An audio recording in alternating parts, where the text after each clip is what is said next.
Smart digital. बच्चों, यहाँ पे फर्स्ट क्वेश्चन जो हमने असाइनमेंट में दिया था उस असाइनमेंट का वीडियो सॉल्यूशन मैं दे रहा हूँ। फर्स्ट क्वेश्चन है, a body is projected vertically upward with a velocity of 96 feet पर second. What is the total time for which the body will remain in the air. ठीक है, तो मान लीजिए बेटा बॉडी यहाँ से चलना स्टार्ट किया है, ठीक है, ग्राउंड से, और यहाँ पे इसकी इनिशियल वेलोसिटी 96 फीट पर सेकेंड है, और लेट कि यहाँ तक पार्टिकल जाता है और यहाँ पे फाइनल वेलोसिटी क्या हो जाएगा उसकी 0। सो हमारे पास v equal to U plus A T है बेटा formula. So final velocity 0, initial velocity कितना 96, एक्सेलेरेशन कितना, क्योंकि एक्सेलेरेशन हमेशा डाउनवर्ड डायरेक्शन में होता है बेटा, और अगर फीट में हम देखें तो acceleration equal to acceleration due to gravity 32 feet पर सेकेंड होता है। सो 32 इंटू टाइम कितना t। So 32 t equal to this equal to 96। So t equal to हो जाएगा this is 96 upon 32। So this equal to 3 कितना हो जाएगा second. This equal to हो जाएगा 3 सेकेंड। सो टोटल टाइम कितना लग जाएगा बेटा। So total time equal to this equal to 3 into 2। So this equal to 6 second, क्योंकि 3 सेकेंड तो जाने में लग रहा था, 3 सेकेंड आने में, सो टोटल कितना लगेगा 6 सेकेंड लग जाएगा बेटा। Now question number 2। अगर क्वेश्चन नंबर 2 को हम देखें तो क्वेश्चन नंबर 2 में है यहाँ पे कि जो आपका प्रेशर है, प्रेशर के बराबर किसका डायमेंशन फार्मूला है। तो देखो प्रेशर इक्वल टू, प्रेशर का होता है बेटा डायमेंशन या ऐसा यूनिट पूछा है, विच one of the following physical quantity has the same unit. तो यूनिट प्रेशर का कितना होता है बेटा न्यूटन पर मीटर स्क्वायर, और स्ट्रेस का भी बेटा न्यूटन पर मीटर स्क्वायर होता है। सो करेक्ट आंसर इसका क्या हो जाएगा बेटा स्ट्रेस होगा। So stress is the correct answer. Now अगर हम क्वेश्चन नंबर 3 को देखें तो क्वेश्चन नंबर 3 में क्या कह रहा है यहाँ पे। क्वेश्चन नंबर 3 में कह रहा है, क्वेश्चन नंबर 3 में कह रहा है यहाँ पे, question number 3 and question number 3 में कहा है यहाँ पे, तो क्वेश्चन नंबर 3 को देखें तो बोला correct the sequences of energy transfer that occurs when the apples fall in the ground is. तो जो करेक्ट सीक्वेंस होता है बेटा उसमें ग्रेविटेशनल पोटेंशियल एनर्जी सबसे पहले होता है। जब h हाइट पे बॉल होता है बेटा तो उसमें कौन सी एनर्जी होती है ग्रेविटेशनल पोटेंशियल एनर्जी। फिर जब वहाँ से एप्पल टूटता है बेटा तो नीचे आता है तो काइनेटिक एनर्जी इंक्रीज करता है। काइनेटिक एनर्जी जब जाके बॉल स्ट्राइक करता है बेटा ग्राउंड पे तो वहाँ पे हीट एनर्जी डेवलप होता है, and heat energy to the ground and apple. ठीक है, हीट एनर्जी किसको मिलता है ग्राउंड को, एप्पल को मिलता है बेटा, एंड फिर वहाँ पे साउंड एनर्जी आपका क्रिएट होता है। So C part is the correct answer. Now question number 4। अगर क्वेश्चन नंबर 4 को हम देखें बेटा यहाँ पे तो जो कैपलर्स का लॉ था बेटा टाइम पीरियड का लॉ कि T square is directly proportional to this equal to R cube, वही लॉ यहाँ पे लगाना है बेटा।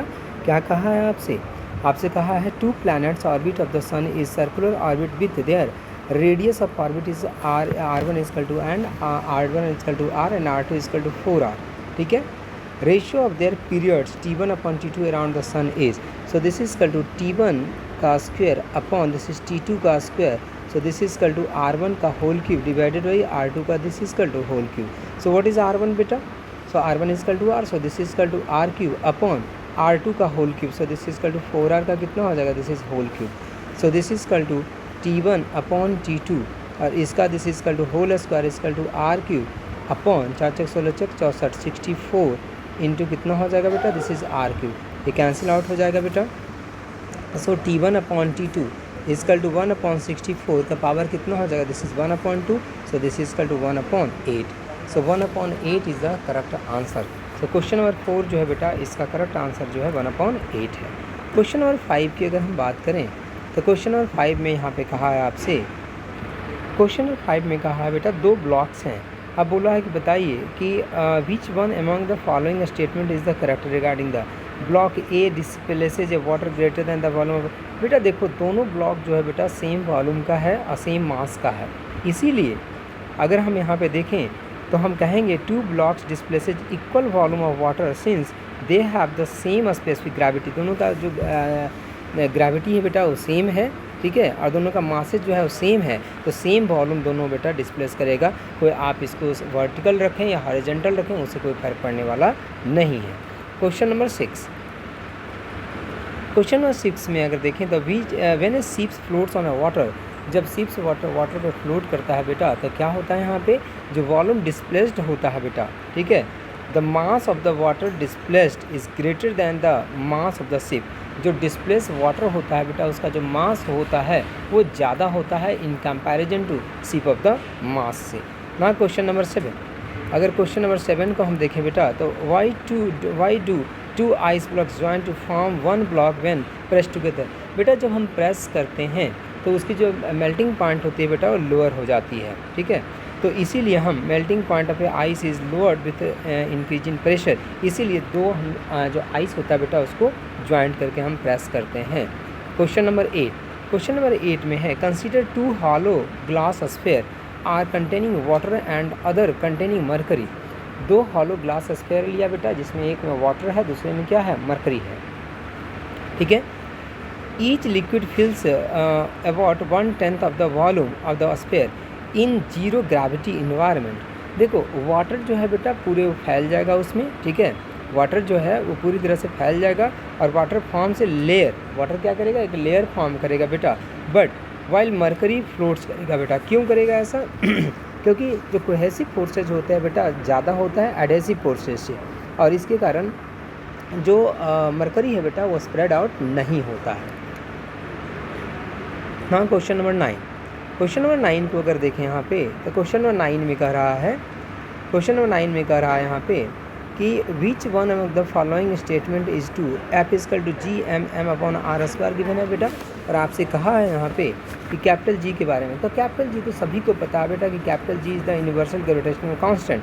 सो capital G is the quantity, G is a universal constant. कहीं पे भी चले जाओ बेटा जी की वैल्यू चेंज होने वाली आपकी नहीं है ना। क्वेश्चन नंबर 10, लास्ट में क्वेश्चन नंबर क्या होगा बेटा 10। क्वेश्चन नंबर 10 क्या कहता है बेटा कि इन ए वैक्यूम ए 5 रुपये कॉइन, एक 5 रुपये एक अगर वैक्यूम है तो उसमें 5 रुपये का एक कॉइन है बेटा, ठीक है। A feather and a sparrow birds and a mango and drop simultaneously. किसी वैक्यूम में बेटा आप ऐसे समझो किसी वैक्यूम में एक हाथी और एक 5 kg का कोई वेट है बेटा, 5 kg का मास है, दोनों को अगर ड्रॉप करवाते हैं बेटा दोनों सेम टाइम पे ग्राउंड पे जाकर ड्रॉप होगा बेटा। मास का कोई इफेक्ट नहीं होता है, ठीक है, हाइट का इफेक्ट होता है सिर्फ। तो टाइम किस में लगेगा ये पूछा इसमें। एक कॉइन है बेटा, एक स्पैरो फेदर है और एक आपका मैंगो है। तीनों को अगर हम एक साथ ड्रॉप करते हैं तो कौन सबसे पहले नीचे जाएगा, मतलब कि टाइम जो बताइए कि किसका टाइम ज़्यादा किसका टाइम कम लगेगा। तीनों का टाइम यहाँ पे क्या लगेगा बेटा, सेम लगेगा, कि तीनों सेम टाइम में नीचे जाके ड्रॉप होगा।